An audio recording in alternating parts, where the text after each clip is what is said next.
Bu Cantia akan menjelaskan tentang pewarisan sifat. Nah, anak-anak, coba kamu perhatikan makhluk hidup di sekitarmu. Apakah setiap makhluk hidup mempunyai sifat-sifat yang sama?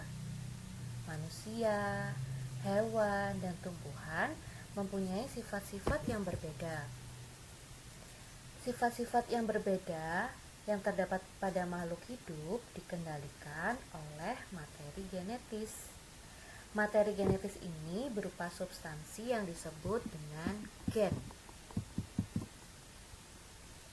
Nah, sebelum kita masuk pada pembahasan pewarisan sifat, kita harus mengenal terlebih dahulu dari mana asal-usul pewarisan sifat ini dimulai. Berikut adalah gambar dari George Johann Mendel. Nah, Bapak Mendel ini merupakan bapak genetika. Apa itu genetika? Genetika merupakan ilmu yang mempelajari tentang keturunan atau pewarisan sifat.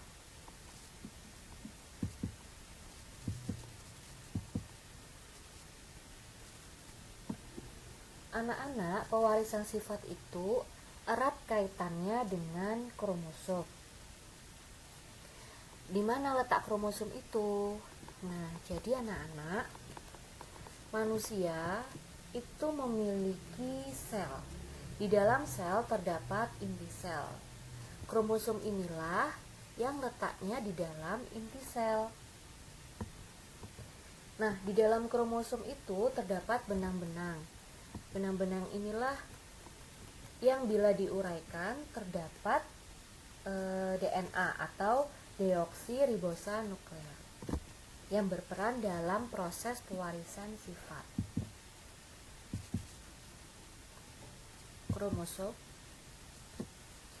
Kromosom berasal dari dua kata, yaitu krom dan soma. Krom artinya warna, sedangkan soma artinya adalah tubuh. Jadi kromosom ini merupakan badan penyerap warna. Nah, anak-anak, ini adalah bentuk dari kromosom. Bagian-bagian kromosom yang pertama yaitu telomer. Nah, telomer ini merupakan daerah terujung dari kromosom dan berfungsi untuk menjaga stabilitas bagian terujung kromosom agar DNA di daerah tersebut tidak terurai. Selanjutnya yaitu kromatin. Apa itu kromatin? Kromatin merupakan anyam benang yang terbentuk oleh DNA dan protein. Selanjutnya yaitu sentromer. Sentromer ini merupakan tempat melekatnya kromatid. Kromatid merupakan salah satu dari dua lengan hasil replikasi dari kromosom.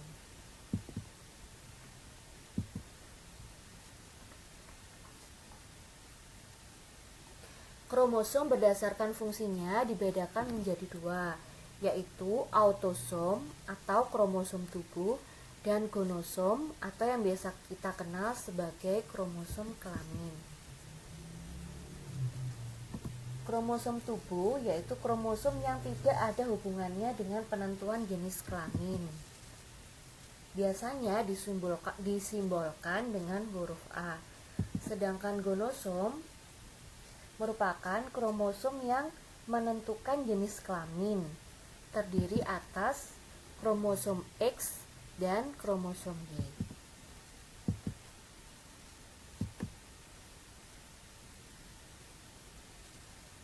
Kromosom berdasarkan letak sentromernya ada 4, yaitu metasentrik, akrosentrik, submetasentrik, dan telosentrik.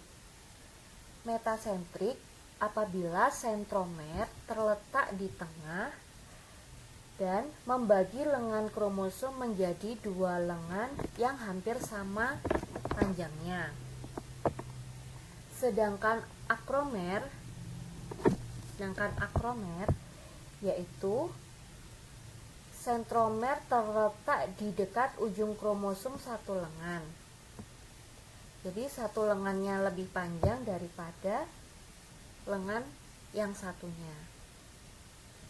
Sedangkan submetasentrik terletak ke sentromernya itu dia terletak di submedian atau ke arah salah satu ujung kromosom dan membagi lengan kromosom menjadi dua lengan yang tidak sama panjang. Jadi kalau submetasentrik ini dia lebih pendek lagi daripada akrosentrik. Yang terakhir yaitu telosentrik. Telosentrik ini apabila sentromernya terletak di sangat dekat dengan ujung lengan kromosom. Nampak hanya memiliki satu lengan saja.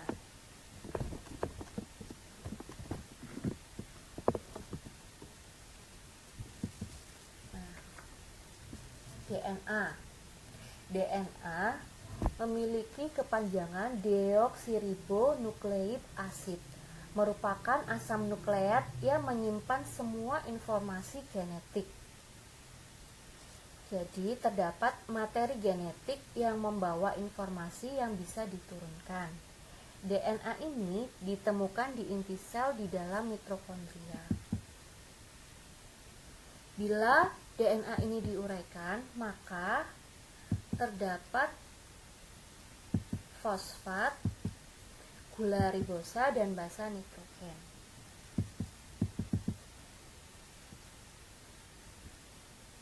Dalam pewarisan sifat, banyak sekali istilah-istilah yang harus kita pahami. Yang pertama yaitu pariental. Biasanya ditulis dengan simbol P, artinya induk atau orang tua. Filial atau yang biasa kita kenal sebagai keturunan, simbolnya F besar. Bila keturunan pertama itu F1 yang artinya anak, dan keturunan kedua yaitu F2 atau cucu. Selanjutnya genotip. Genotip adalah sifat-sifat menurun yang tidak tampak dari luar. Biasanya disimbolkan dengan pasangan huruf. Contohnya A besar A besar, A besar A kecil, A kecil A kecil, A besar A besar, B besar B besar, A besar A kecil, B besar B kecil. Gamet adalah sel kelamin dan berasal dari genotip. Contohnya genotip A besar A kecil, gametnya ada dua, yaitu A besar dan A kecil. Sedangkan fenotip adalah sifat menurun yang tampak dari luar. Contohnya buah besar, rasa masam, warna kuning, batang pendek. Dominan adalah sifat-sifat gen yang selalu nampak atau muncul. Jadi sifat gennya itu sangat kuat. Disimbolkan dengan huruf besar. Contohnya A besar A besar, B besar B besar, D besar D besar. Sedangkan gen resesif adalah sifat-sifat gen yang tidak selalu nampak dan baru muncul apabila bersama dengan gen resesif lainnya. Biasanya disimbolkan dengan huruf kecil. Contohnya A kecil A kecil, B kecil B kecil, C kecil C kecil. Homozigot. Homo itu artinya sama. Jadi kalau homozigot adalah pasangan gen yang sifatnya sama.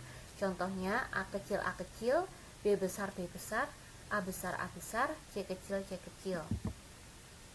Sedangkan heterozigot adalah pasangan gen yang tidak sama. Contohnya A besar A kecil, B besar B kecil, C kecil, C besar C kecil.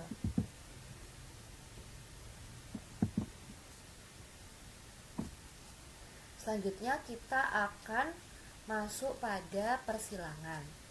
Yang kita akan bahas yaitu persilangan monohibrid dan dihibrid. Nah, persilangan monohibrid adalah persilangan antara dua individu sejenis dengan satu sifat beda. Jadi cuma satu saja sifat yang berbeda. Kita lihat P1 atau parental 1, ini induknya ya, merah, disimbolkan dengan M besar. Jadi dia sifatnya dominan. Disilangkan dengan bunga warna putih, dia sifatnya resesif, sehingga kita tulis dengan M kecil. Jika parental ini diuraikan, maka akan terbentuk gamet M besar dan M kecil, sehingga apabila disilangkan maka F1 atau anaknya 100% berwarna merah muda.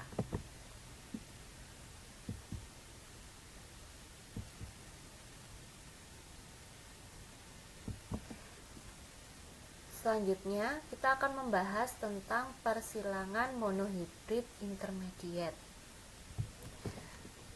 Jika bunga berwarna merah disilangkan dengan bunga berwarna putih, jadi warna merahnya dominan, M besar disilangkan dengan bunga warna putih yang resesif, M kecil, maka akan dihasilkan gamet M besar dan M kecil.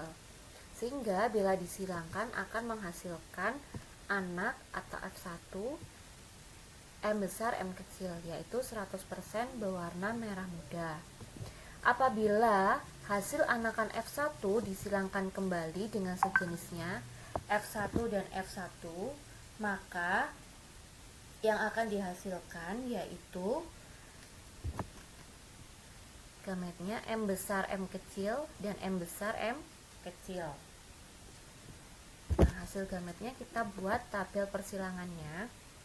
Untuk yang gamet pertama itu yang sebelah sini, M besar dan M kecil.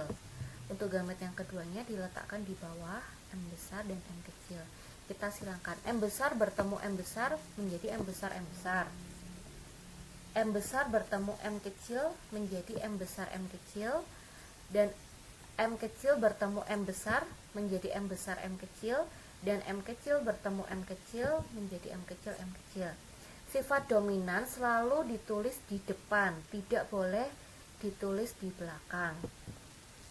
Oke, kita lihat fenotipnya.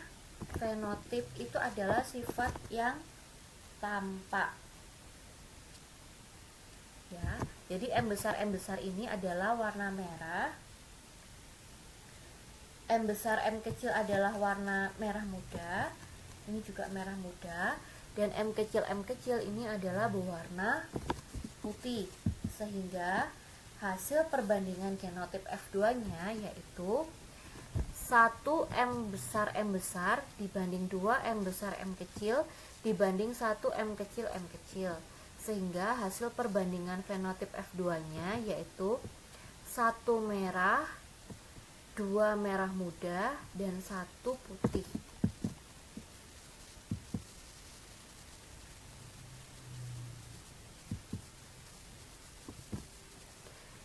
Selanjutnya yaitu yang akan kita bahas tentang persilangan monohibrid dominan.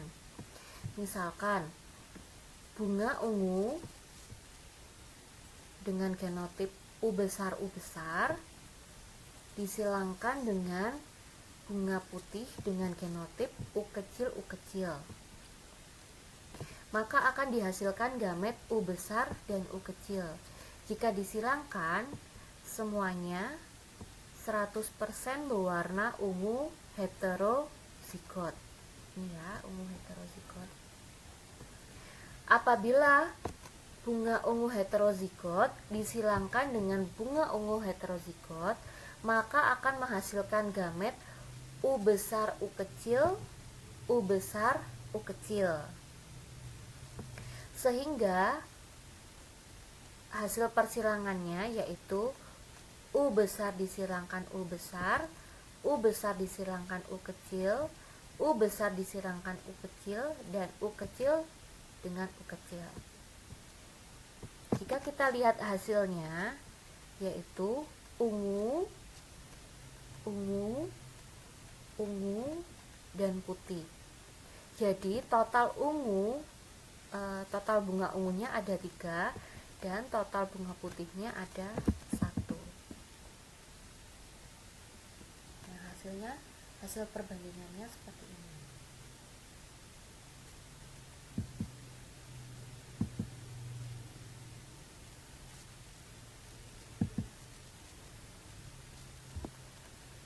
Selanjutnya yang akan kita bahas tentang persilangan dihibrid. Persilangan dihibrid, di itu artinya 2, sehingga dihibrid adalah persilangan 2 individu sejenis dengan 2 sifat berbeda. Misalkan seperti ini ya. Buah mangga bulat kuning B besar B besar K besar K besar disilangkan dengan buah mangga kisut hijau B kecil B kecil K kecil K kecil.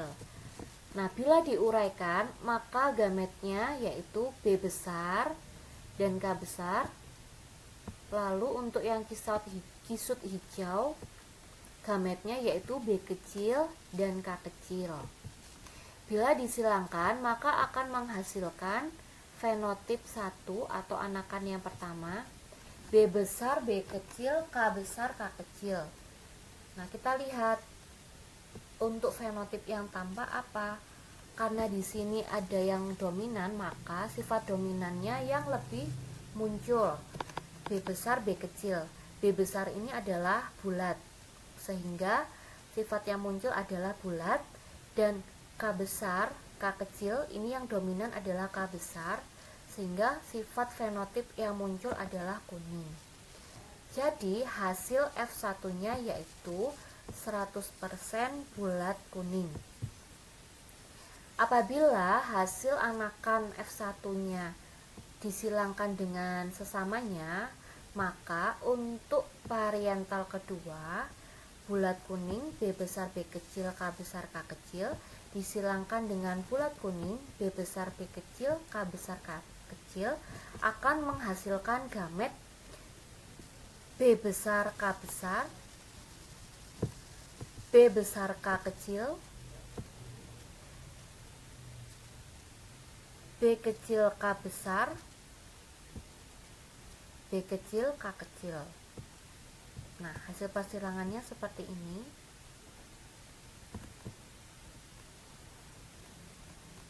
B besar K besar bertemu dengan B besar K besar, maka akan menghasilkan genotip B besar B besar K besar K besar. Jadi fenotipnya bulat kuning. Selanjutnya B besar B besar K besar K kecil. Fenotipnya yaitu bulat hijau, bulat kuning. B besar B kecil K besar K besar. Berarti bulat kuning lagi. B besar B kecil harusnya di sini K besar K kecil. Jadi bulat kuning lagi. B besar B besar K besar K kecil, bulat kuning. B besar B besar K kecil K kecil, bulat hijau. B besar B kecil K besar K kecil, bulat kuning. B besar B kecil K kecil K kecil, bulat hijau. B besar B kecil K besar K besar, bulat kuning. B besar B kecil K besar K kecil, bulat kuning. B kecil K besar K besar, kisut kuning. B kecil K besar K kecil, kisut kuning. B besar B kecil K besar K kecil, bulat kuning. B besar B kecil K kecil, bulat hijau. B kecil K besar K kecil, bulat kuning.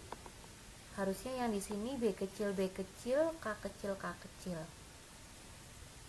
kisut hijau. Jadi perbandingannya yaitu 9:3 banding 3 banding 1.